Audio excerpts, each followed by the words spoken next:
Call this work session order. This is a work session dealing with the 2040 plan. Let's go around the table and identify ourselves for the record. Pete, you want to identify yourself, and then Suzanne. Mr. Franz? Okay. Christopher Constant. Dick Training? Forrest Dunbar. Felix Rivera. Okay.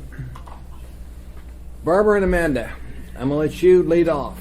Thank you very much, Mr. Chair. We asked for the chair's indulgence to take 2 minutes to talk to you when we had a captive audience about vote by mail. Thank you to some of you for coming to the open house last night to see our new machine, and some of the rest of you have seen it before that. Thank you very much for your ongoing support. And Amanda has an ask for you. Yesterday we had a stakeholders group meeting before the open house, and we engaged our stakeholders to play vote by mail outreach bingo. We recognize with this transition to vote by mail, we need to make sure that every resident in Anchorage has been communicated to vote by mail at least 5 times. And so we've put together a game, and we're asking you assembly members and anyone else who would like to play for all the prizes and glory if you are able to fill across, down, or diagonal these squares, and just a way to personalize our outreach as we transition to vote by mail. So we'll pass this out to members, and if anyone from the public is interested in playing too, just really simple ways to get the vote by mail message out to all qualified registered voters. And we're going to give Mr. Trainee a box already because unbeknownst to us at the citizenship meeting on earlier this week, Wednesday, he talked to the new citizens in Anchorage about voting and voting by mail. So thank you very much, Mr. Trainee. Not a problem, ma'am. And we actually had 2 people that want to be lieutenant governor at the thing yesterday. So if they do become lieutenant governor, now they're primed for how we're going to do vote by mail. That's right. Thank you. Thank you. Okay, let's get started on this. Who from the administration? Okay. Thank you, Mr. Chair.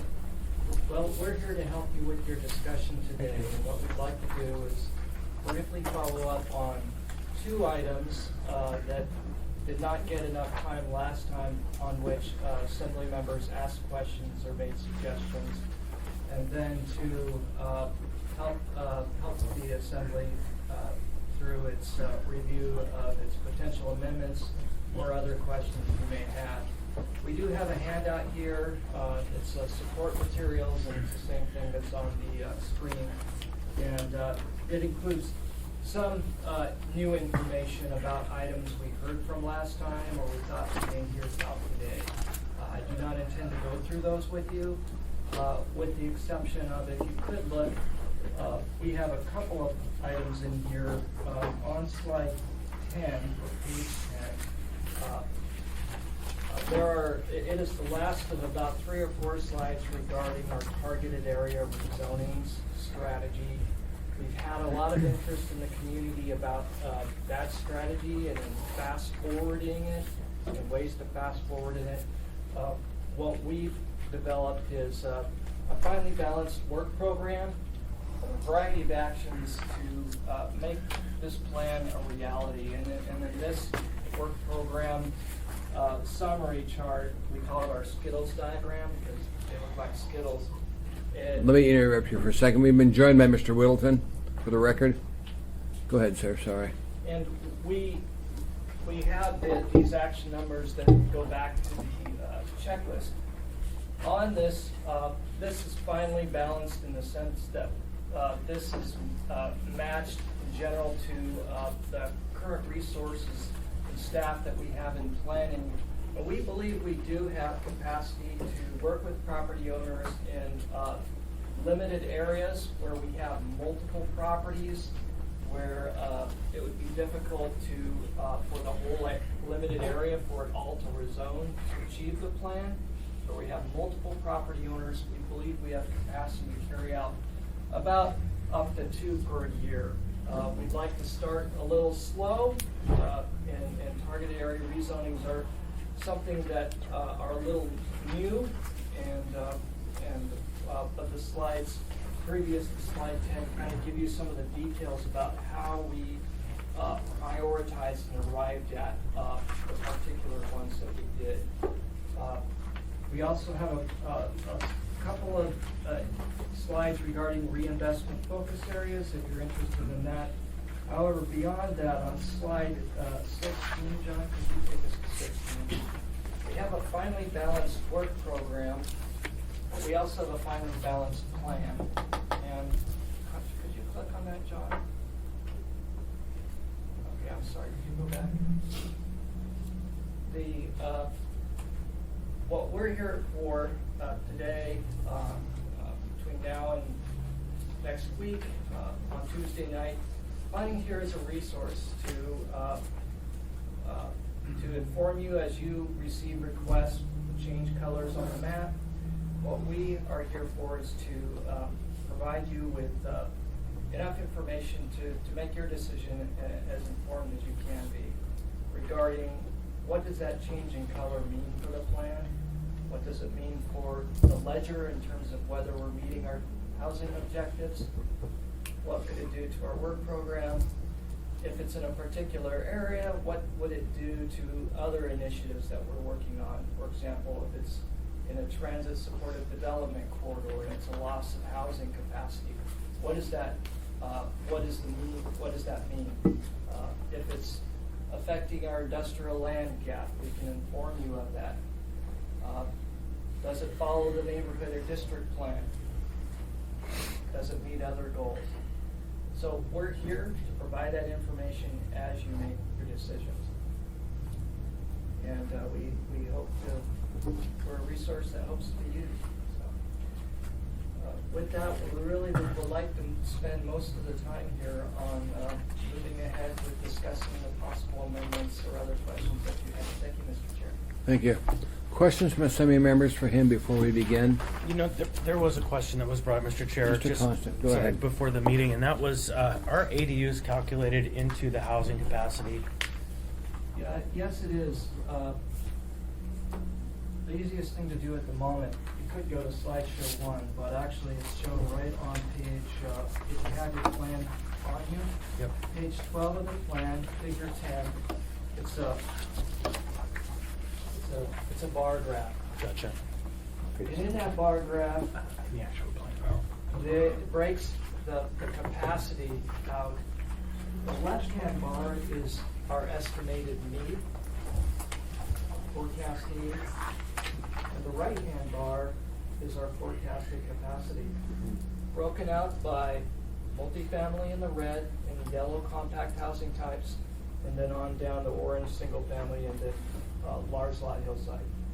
So the yellow shows that we have a capacity of 7,100 housing units. Okay.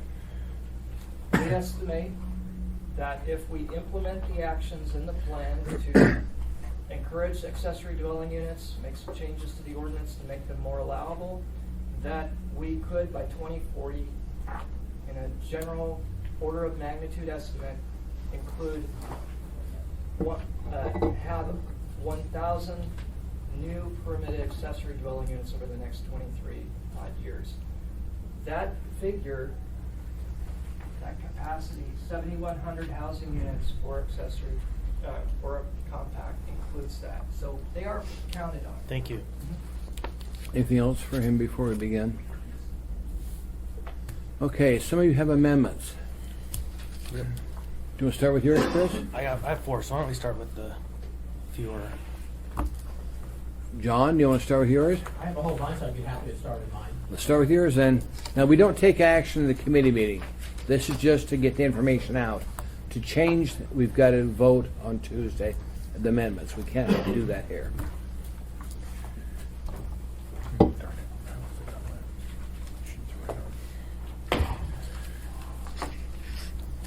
As soon as it gets around, John, you can start.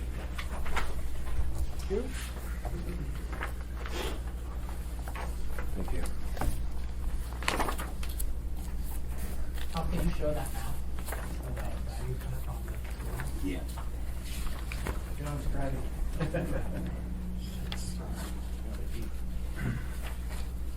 Okay, I'll Good, go John. through these. This, number one, most of these are relatively small changes. It's just kind of reflective of what's actually on the ground and things that I know from the Hillside District Plan goals and so on. Zooming in, number one is Lake Otis and Huffman. And what we've done here is just shrunk an area that would be zoned from R6 down to R1, which is a substantial change.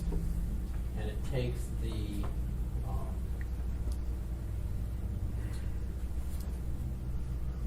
sorry, we had a bunch of amendments and I'm not sure how they got numbered.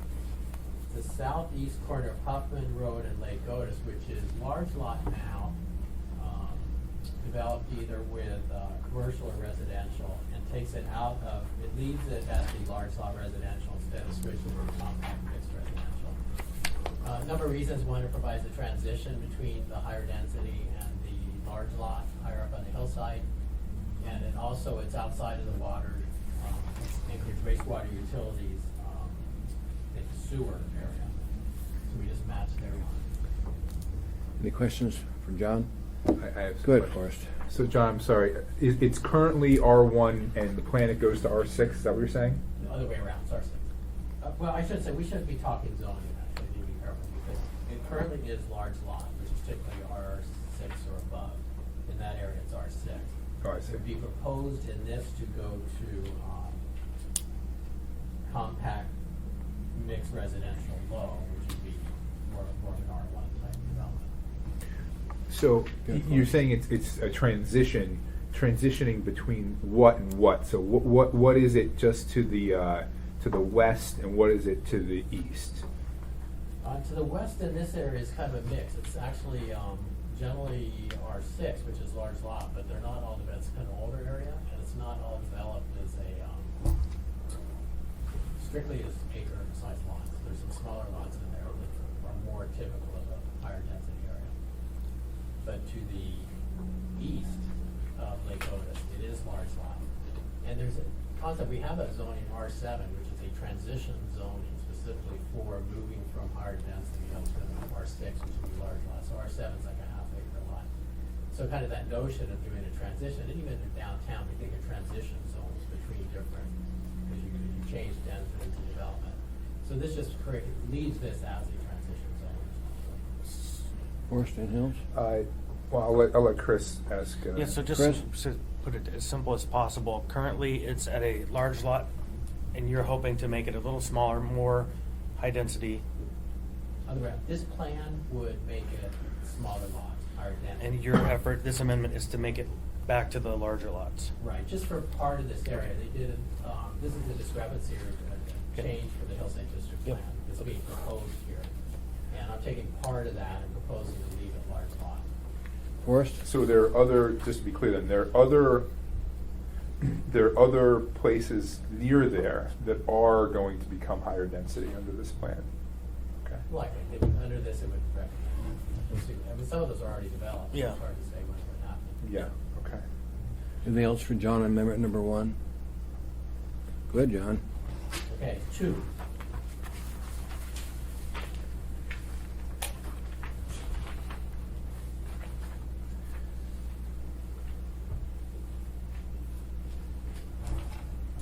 This is essentially similar.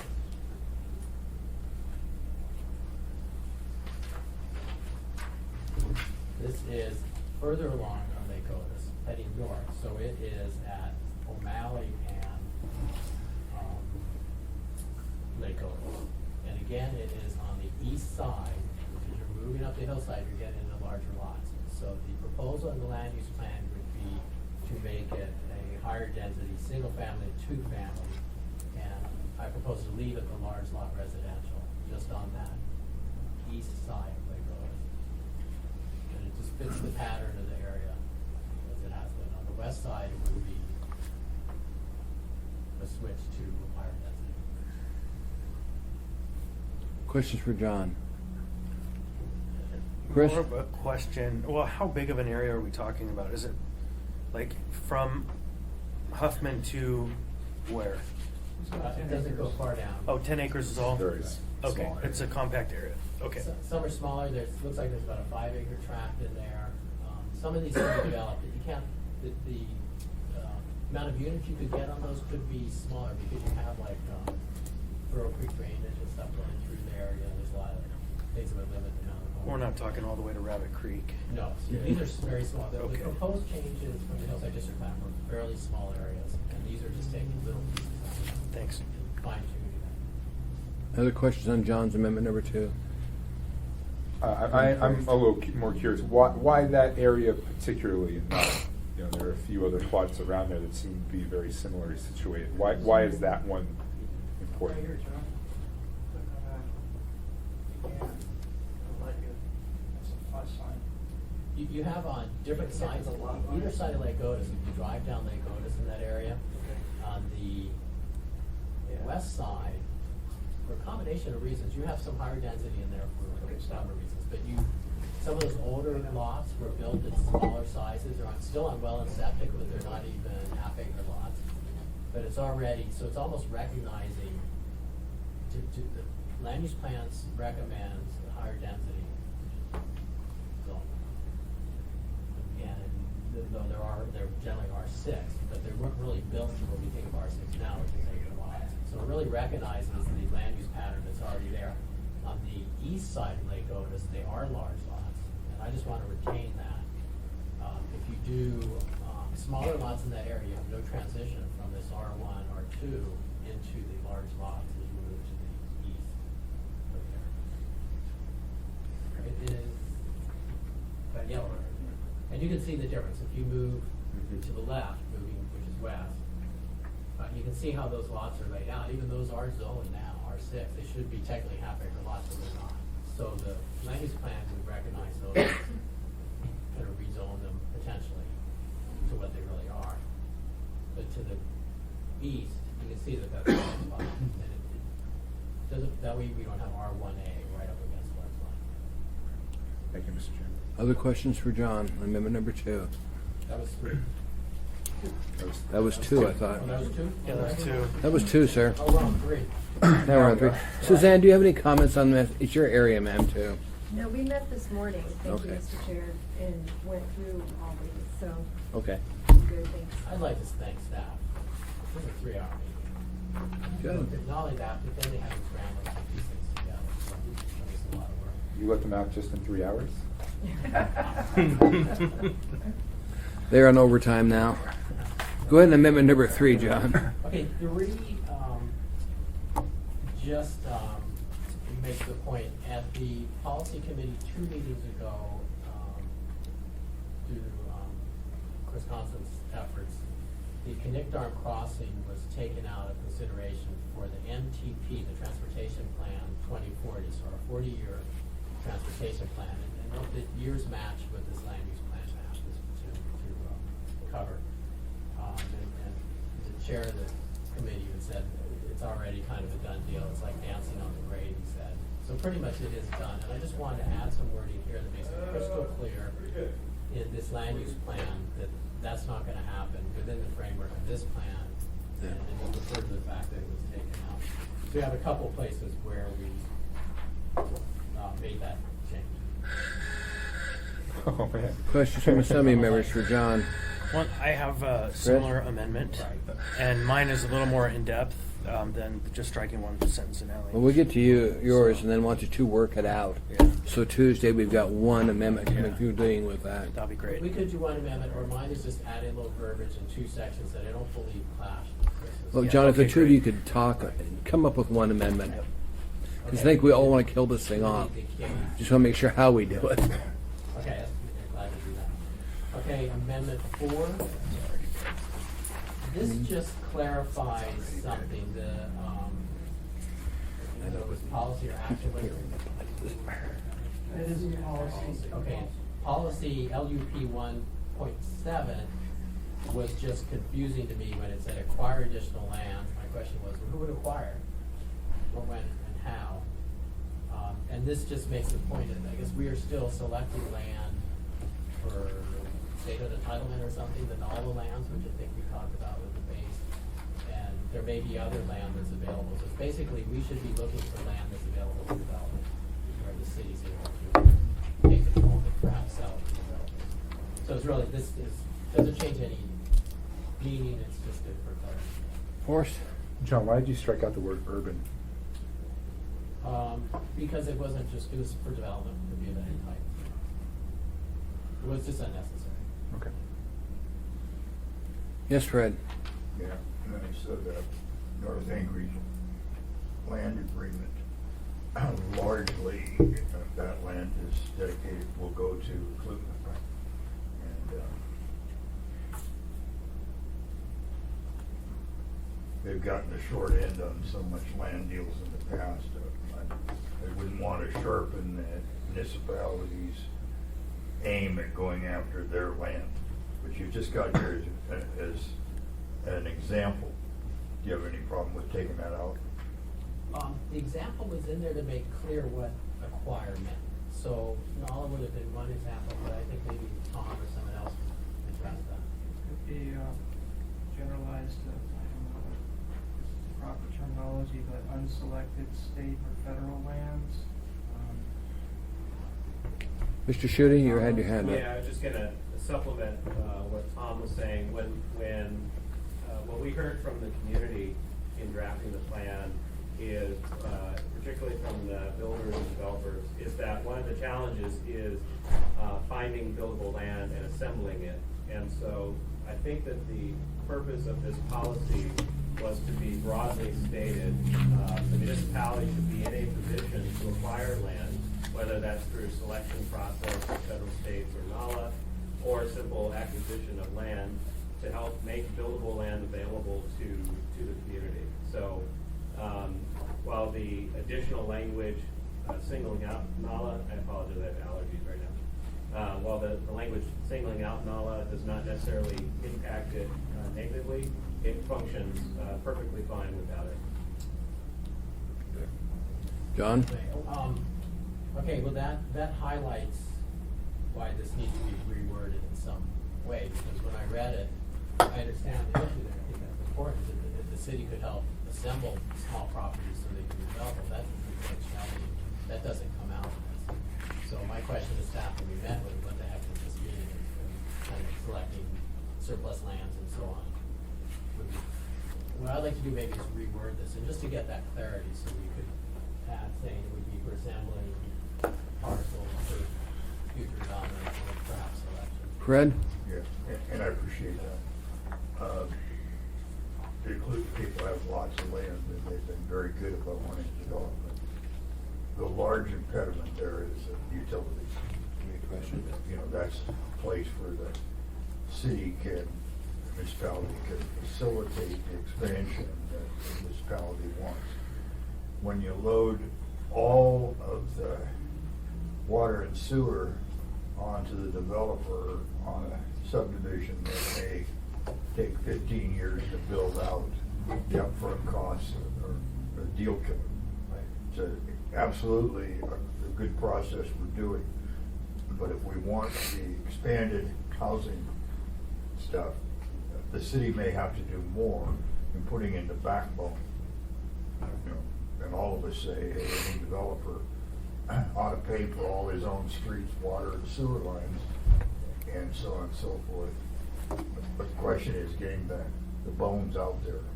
So I'm glad to see that. We'll be glad to see that emphasized. All right, thank you. Thanks for your consideration. John? So I think I'll do on this one is maybe go back and rework it. Well, we got till Tuesday. Yeah, so it's really just, and it's not to change the intent, I want to reflect what they were thinking. Good. Moving on to 5.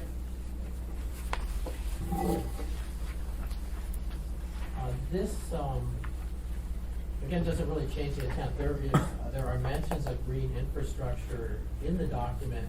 This just adds it more overtly to one of the policies. So amend land use policy 5.1, just to include green infrastructure is one of the tools. And then to amend land use policy 5.4 to mention riparian corridors and natural open space. And these don't, just tightens up wording that's in the document elsewhere, puts it clearly in the details.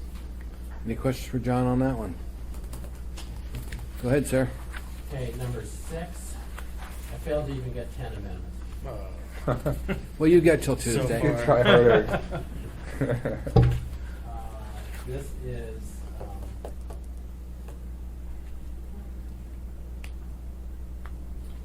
this deletes a sentence that did not add to the meaning and was just confusing. So just on page 36, I think probably the second bullet, and it deletes the last sentence. Questions? Okay. You're on a roll. Well, can I? Sorry. I'm sorry. Could I have a? Does the staff want to comment on that amendment at all? We have no objection to the amendment. We found feedback that the language as it was stated was confusing, Yeah. which is dangerous, and so we appreciated the clarification that came forward from the public, John. And, it is reworded. We hope it's more clear as it was supposed to be happening. Okay, great. He Thank just spent 3 hours browbeating him, so. They might be beaten into submission. I don't know. No. They might be afraid of him. It's not my way. This sentence kind of says like R6 will be R6. Right. That's how I read it too. We It's do just that. So, tautology. Thank you for cleaning it up. okay. Amendment number 7. Number 7. Again, it just brings the riparian corridors more vertically into the code. Questions? Well, is it possible Chris? that those two could merge? I think they could. We're kind of going in order where they appeared in the plan. Just for this, getting through the job on Tuesday. I'd be happy to do that if you wanted to. If you want to, go ahead and do that so we can reduce the amendments down if we could. Just merge the two together. Okay, so these are just for this meeting, and I will come out with fewer amendments likely. Yeah, right. 7 Okay, more. John, amendment number 8 now. I don't think I hit it. That's- Good. Forrest, you want to do yours? Sure. Just very quickly, I think everybody has done more amendment number 1. So this is a technical amendment that the administration asked me to bring forward. It just clears up a cartographical error. That's it. Staff, you guys have anything to add to this on this amendment? No, I don't even know where mine is. basically corrects the problem with the map that didn't go forward with the planning and zoning commission approved, and we're hoping that this amendment goes forward so the map shows the intended land use that. Okay, that's it. Any questions? Anybody got a question? Oh, yeah, I have extra copies. Okay. All the extra copies here. Chris? All right. So mine aren't collated, so I'm just going to hand them out one at a time. There we go.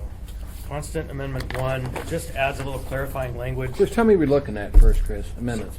I have 4. Okay. Yeah. John, you still have the title now at 7. I withheld. There might be some more coming. Duke it out over the weekend. But he has 2 members, so divide that up. So, additional language to clarify the concerns of neighborhoods adjacent to Merrill Field. On page 54 of the plan, in the third column, adding the following language: the comprehensive plan supports the continued development of the transportation facilities in a coordinated, mutually beneficial manner with the surrounding communities. The airports have occasionally added new parcels to their land inventories at their interfaces with residential neighborhoods such as Merrill Field's airport's western boundary and with Fairview neighborhood. This has concerned the neighborhoods which seek predictable, stable airport boundaries. This plan does not anticipate significant future airport additions into residential neighborhoods. And so it's just a clarification of that long kind of rolling kind of Concern. heat between the neighborhood and the airfield. I want it to be clearly stated that that exists and that at this time there is no planned development into the neighborhood residential areas. Questions from assembly members? Chris, what's the administration's view on this amendment? Chair Trainee, we worked with the 7-member constant on his 4 amendments, so we provided. Okay, good.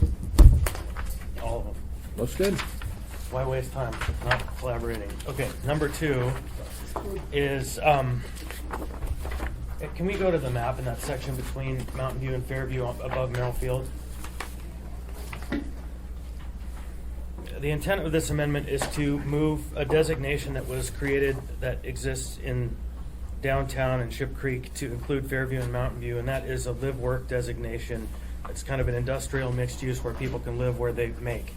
And the idea is essentially to add in the section north of 6th Avenue between Carluck and Mountain View Drive as one of those areas. It's an area that's not contemplated in either the Fairview Neighborhood Plan or the Mountain View Targeted Neighborhood Plan. It's a neighborhood that's kind of needs a vision. And so the idea is let's create a maker's neighborhood there if it is something the neighborhood wants to do. So, So is this the area? yep. And you could even go a little further down, but yeah, that's roughly it. The blue, the pink, and the blue there. It's kind of suffering malaise, disinvestment, it's falling apart, and it could use a new vision. So I just want to move that designation slightly. Question from assembly members. Mr. Coniston, anything? Okay. I have a question. Is that with the stipple? Is that adding stipple to those areas? I have to depend on you guys for that. It's whatever that live, work, Ship Creek, downtown color on the map is. So if I need to add that to the amendment, I'll need to work with you on that.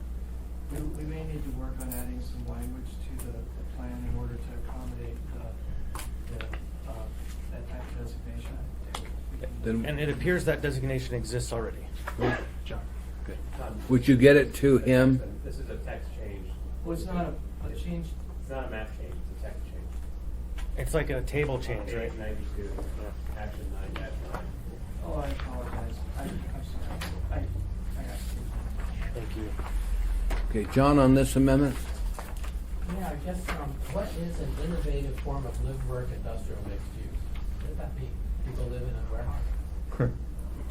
Well, sometimes they live in formal warehouses, yes. There's some cities around the country that have taken existing industrial districts and used those to create essentially industrial mixed use. And the downtown plan, actually in parts of downtown, even calls for industrial mixed use, meaning mixed use residential, live, work, commercial, and industrial together. Have a livable maker's environment. And while we don't have a great zoning tool for that yet, the action number that we're working on is would be the action 9-9 to amend ordinance to make that possible. It goes on, John, and this a lot more than we want to think it does. I know 4 or 5 people that have a big building, industrial, and live up above it. Just works out for them. Okay. That's fine, I just, and that, Chris, that's what you're thinking when you're thinking about? Yep. It's kind of a maker's neighborhood. Creative people living where they work, making things. Okay. There are definitely models for that outside. So the next one is Constant Amendment 3.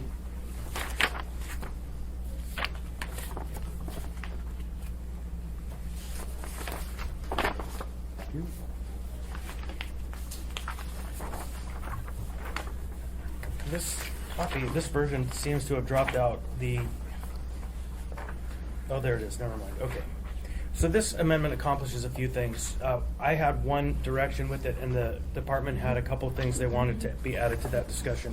Because some of the work that has occurred in the process of this 2 years of this land use planning have changed. The fundamentals have changed. For example, the Kinnick Arm Crossing is now out of the MTP. The UMed Northern Access Road is no longer on the plan. And so this adds some language that the Sewer to Glen connection in figure 2-10 is identified in the MTP. Determining its route alignment is important to the desired land use in the neighborhood. The Kinnick Arm Crossing is removed from the MTP, unsupported by AMATs, and considered unlikely to occur in the 2040 timeframe. The UMed Northern Access is identified in the MTP. So it's just to add some clarifying language to the things that have in fact changed since the plan began. And we'll clarify that the Kinnick Arm Crossing is not currently underway. Question from assembly members. Okay, Chris. And then one last one. This is Constant Amendment 4. And what this amendment does is it moves the stipple mark. Can we go to the plot? That SC Street at 16th Avenue. That moves the mixed use stipple texture over the land. Some folks were at the homeless committee and the public safety committee meeting, and I had alluded to a project that's being proposed for the private property next to the Greenbelt on C Street down there, and there's an active proposal to put in a yoga studio with residential housing above in that area, and a commercial use like a juice bar and maybe a cafe that would service the trail right there. And the proponents asked for an addition of commercial property in that area. And the South Addition Community Council, much to their credit, voted unanimously to support this concept last night. And I have an AIM that's going to come with this that states for the record clearly that the South Addition Community Council wanted to be noted that they are not anti-development, in fact support good developments in their neighborhood. And so I do that here, and I'll do that again in a formal writing when the time comes.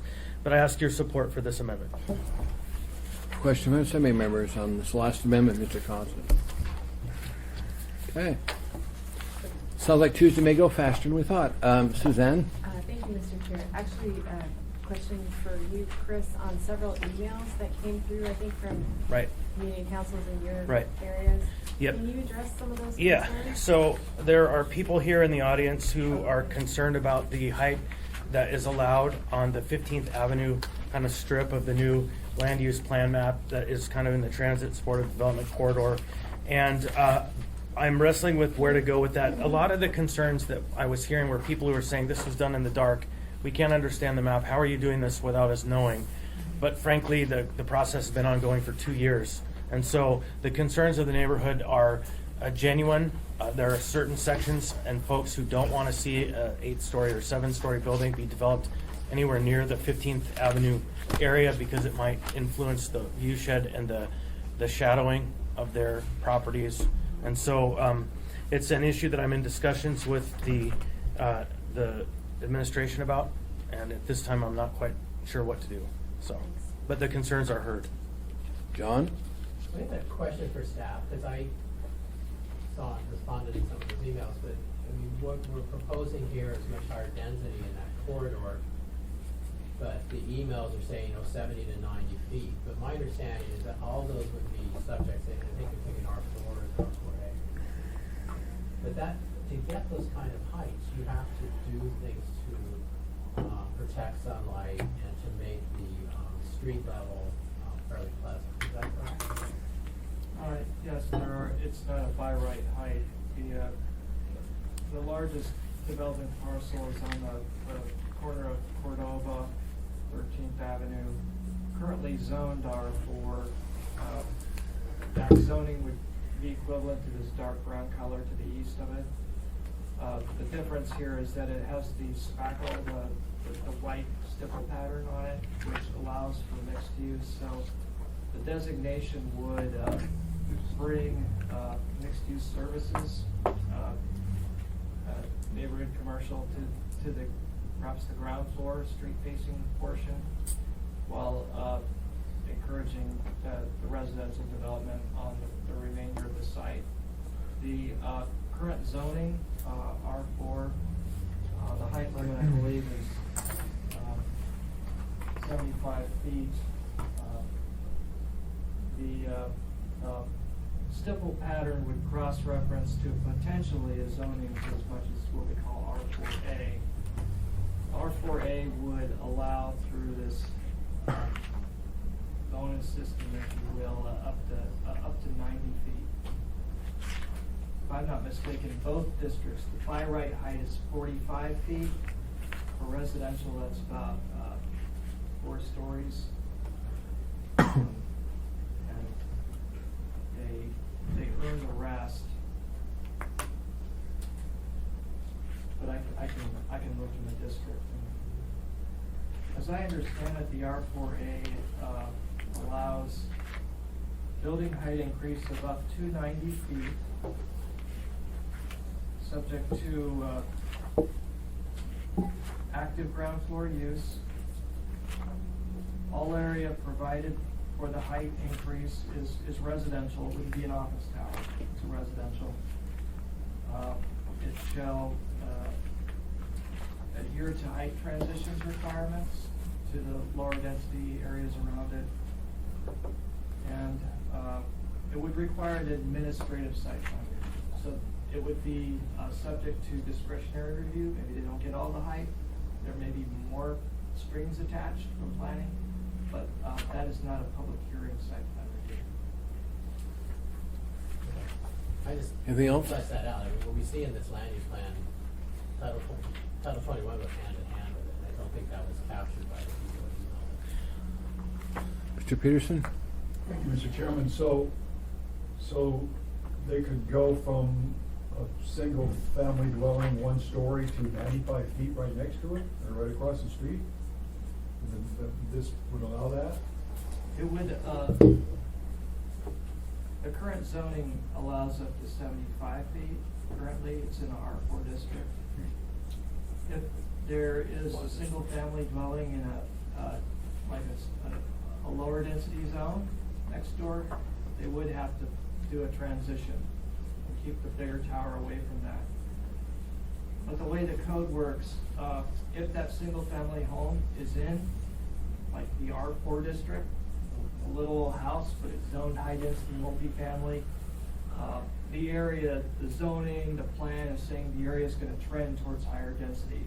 So in that case, it wouldn't require the tall building to step away from that little old house, because the zoning and plan are looking forward, in general, to a day when that little house is replaced by multiple units. Any other questions? Thank you. Yes, Madam Clerk? Mr. Chair, Mr. Croft submitted 2 amendments. He apologized that he couldn't be here, and so there are Mr. Croft's amendment, and I don't know, I believe Mr. Schutte would be able to address those if you have any questions. Actually, I'm gonna hand it over to Tom. These are 2 staff requested amendments that Councilmember Croft agreed to introduce. Do we have copies? Yes.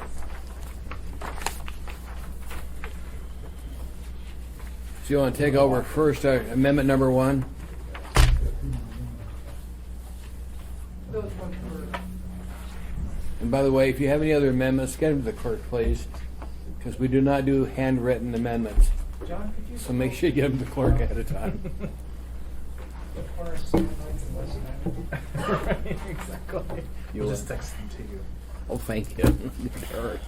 Amendment number 1, Croft amendment number 1 is a clarification to the plan that is basically to make sure that it's clear that the West Anchorage district plan, the neighborhood plan for the area, that its allowance for small-scale commercial on the northeast corner of West Diamond and Sand Lake, that West Anchorage district plan's allowance for small-scale commercial still applies through the 2040 land use plan map.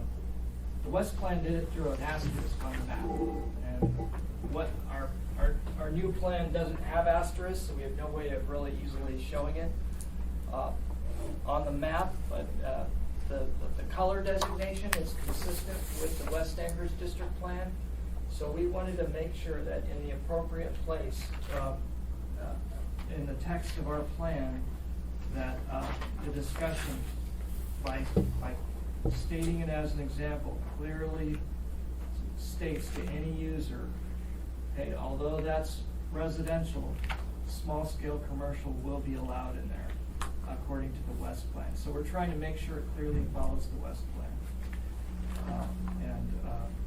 That's in response to some concerns by several that we seem to be losing the asterisk. Any questions from any members for the administration on this one? Okay, you want to go on number 2, sir? Amendment number 2 is a cartographic error. Planning and Zoning Commission approved extending a greenway supported development corridor that went across Midtown following Fish Creek. They approved extending its concept further east to connect UMed by this feature to Midtown. They approved it. We agreed, we brought it forward, we lost it. We dropped it somewhere in the cartography, so we're just correcting that error. Yes, Felix. Is this the one where during our meeting we couldn't find it? I think so. It was Okay. in a meeting where I looked and it wasn't there. Okay. We've had problem with Fish Creek for years. It's underground, it's above ground, it's underground. It's hard to find it sometimes. There is a restoration project. I know. Any other amendments we've got? Sorry, what? Amazing. There's a lot of amendments. Okay, well, we'll see how it happens on Tuesday, I guess. Yes, Suzanne. Given that this is a work session, do we have audience participation today? We normally don't have work sessions, time participation, but we've got 13 minutes, so I'm going to give them some time to speak to us. How many people want to testify to us? Besides you, Kathy. Anybody else? Okay. And you, Diane. People I know. Kathy, we'll give you 5 minutes, okay? And Diane, you can have 5 minutes, okay? Okay, well then we cut you to 2. Kathy, we'll start with you, man. Thank you, Chair, and members of the Assembly for giving me a few minutes. I did provide the clerk some handouts, and I don't know if Steve provided you or not. I apologize, I've had to turn it into the council because I had to be away from the medical center, so I didn't get this to Representatives Croft and Steele. Kathy's is the one with black and red type on it. Anyway, Trinity Community Council has taken a position on 2 key items for many, many years. And we dialogued with the planning department on them, still didn't really agree with a couple of things on the land use map. So we're hoping the Assembly will consider our requests. One is Point Warren's off the park. It's dedicated parkland. It's west of the airport. The coastal trail runs through it. It's a beautiful area. The Highlands are part of the Anchorage Wildlife Refuge. And this has been a point of contention that the airport would love to get their hands on, potentially build a north-south runway someday.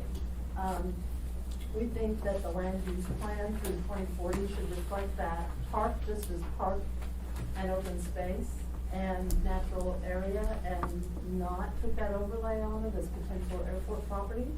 For those of you who have been here long enough, cargo traffic dropped dramatically in 2007, and fast forward 10 years, it hasn't regained that at all. Dropped 25%. So in 10 years, it hasn't even regained any of that. So I think by 2040, there's not going to be a need for another north-south runway to take away that beautiful dedicated parkland. And I'd like to remind the Assembly that fortunately, you have the power to always amend a land use plan in the future if that scenario changes. But we would like to see that overlay removed off the park, and then the area that's east of the sewage treatment plant, which is also municipal land designated park or natural area. Our second request is to actually enlarge an overlay in Turnagain Bog on the east side of the boundary between Turnagain and airport. There's, go down. It's right in that area where the boundaries meet, but it's a small overlay that says potential open space alternative. We would like that overlay to actually be enlarged to reflect an Assembly ordinance that was passed in 2001 that dictates everything in green in the map that you have with the attached ordinance that you have. Go through a joint airport, a public airport municipal planning process with a public hearing in front of the Assembly before anything is done to this area in green. And I think the land use plan map should reflect that ordinance, and that therefore be it resolved to dictate. That is important to, they're the highest value wetlands left in the Anchorage area. They serve as an important buffer between high impact airport operations and development and the long established Turnagain neighborhood. And that little area that's there just doesn't match this ordinance map at all in terms of the area that was proposed to be put in a joint planning effort. So we request that our overlay be enlarged and that an action plan is in there that joint planning process occurred. So thank you very much. Any questions for Kathy? John? Maybe not for Kathy, but the West Anchorage district plan did have that potential airport expansion shown in there. But which of the, can you speak on this proposal? Go ahead, Kathy. The good news is during the Planning and Zoning Commission work session process, the commission actually specifically asked the planning department, what if something proposed in the land use plan contradicts something in a neighborhood or district plan? And they made it very clear that this land use plan supersedes anything in any neighborhood and district plan. So this is an excellent time to amend the West Anchorage district plan, which is something Turnigan Community Council wanted this for the 3-year process that plan was developed, but we didn't get it. I understand. Yeah, thank you. What's your John? opinion on that? Can I ask Tom? Go ahead.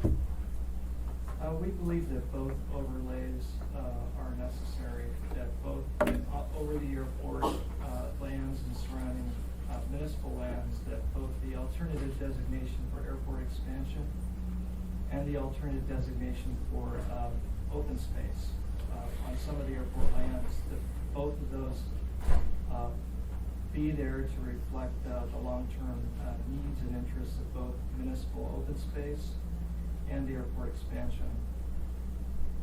The airport does project that in their latest plan that they will come to a time when they don't have the runway capacity to meet their needs. They don't know exactly when, but they do know that they would need to begin acquisition between 12 and 20 years in advance. And this plan reflects the West Anchorage plan in that it takes a forward view, and just like with our needs for residential and commercial, it avoids the major policy risk for the municipalities to anticipate less growth, plan for less, and not be ready when it happens. The airport, as we understand it, for the airport and the FAA to determine that additional expansion is necessary, they do have means to do that, and we would want to make sure that the municipality takes care of its own interest by preparing for that possibility if it happens. Neither overlay is the baseline use designation. All the open spaces that are municipal, base designation is municipal. So we believe that that area should be retained. The airport, we did reduce the area of the airport expansion from what the West Anchorage area plan showed, because it became evident that the area, the southern municipal properties, the HLB properties, closer to Kincaid, would not likely be involved in any expansion. We got to shift to Diane Holmes because we're running out of time. Just, the issue of Turnigan Bog is addressed in issue 3-D and 3-D addendum on page 107 of the issue response, as well as in Turnigan Community Council comments. And the airport issue overall is issue 3-B that begins on page 96 of the and we appreciate both the airport's participation and Turnigan Community Council. We feel that although this plan can't resolve those differences, we feel like we did take the ball down the field, maybe 20, 30 more yards. I will tell everybody there was a plan. We put the Connect Arm Crossing through to move the airport, both cargo and passenger, over there. They'd already got all platted out to move it out of Anchorage, to move it across inlet, if the Connect Arm Crossing ever happened. Diane? I don't think that's going to happen. Hi, speaking for myself, I have to say that Kathy, I'm going to say what she said about the district plans. It's a concern in our council that you don't want them trumped. $2 million to spend on our plan and it's very detailed, so I don't think that it should in any way be trumped by anything else until it's time to revisit it. Same for all the other plans. But my main point is, the land use plan now, obviously because of the size, has to group various densities together by color, and such as 3 to 5 DUA. And yet, it's only on page 29, the last paragraph, that says the most intense zoning of this color group does not automatically allow for rezones to that density without meeting certain criteria. But twice in our area recently, there have been rezones where, I must say, and I have talked to the planning director and Mr. Sheedy about this, where planners and developers have ignored this. They just look at the map. It's easy. Maps take on lives of their own. And our council has requested in the past that a simple disclaimer on there saying, refer to page 29, or, go to the neighborhood and district plans. Don't just look at the map. And I know P&Z did not honor our request. They didn't want to clutter the map. I just think that still there needs to be something there, because it's not just our hillside district plan, it's every single one of your plans need to be consulted. The map cannot show that adequately, so please add something. Thank you. Anything else from assembly members? Could we Suzanne? ask the administration to comment? Go ahead. Tom, please? We did bring forward a note referring to neighborhood and district plans to the Planning and Zoning Commission. And it's somewhere in this giant document, I can find it. The Planning and Zoning Commission believed that because this is no longer a land use plan map, the project is a plan, that the plan provides the guidance. It's the document that provides the guidance. And in the interest of keeping the map from becoming too detailed and too much information on it, the commission recommended to not add a note referring to specific aspects of the plan, such as refer to certain page numbers for zoning or neighborhood plan guidance. I can find that issue response, but that's where that issue fell out. We believe the plan provides the guidance, and because it's a plan document, just like any of the neighborhood and district plans, and their land use plan maps don't necessarily provide notes to different parts of the plan. We gotta go. Chris? Yeah, and on that subject, I spent a lot of time with the department because I too have great concerns that the neighborhood plans might get consumed because of that language.